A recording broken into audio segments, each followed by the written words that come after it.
The presidential candidate of the Labour Party in the 2023 gubernatorial election, Peter Obi, has lamented the incessant collapse of the national grid. NaijaNews reports that the country was on Tuesday plunged into darkness following the collapse of the dilapidated grid.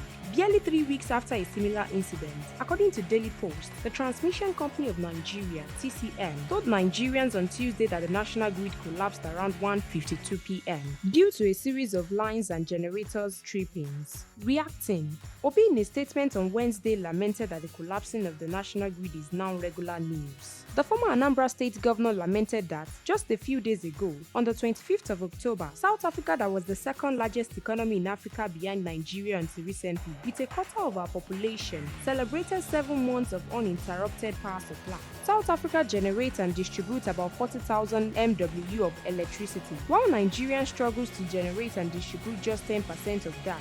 Yet, despite the stark disparity, Nigerians continue to endure daily power outages. And when I asked the question, is there any tribe in Nigeria that enjoys uninterrupted power supply like South Africa? The fact remains that we are all suffering equally from this failure.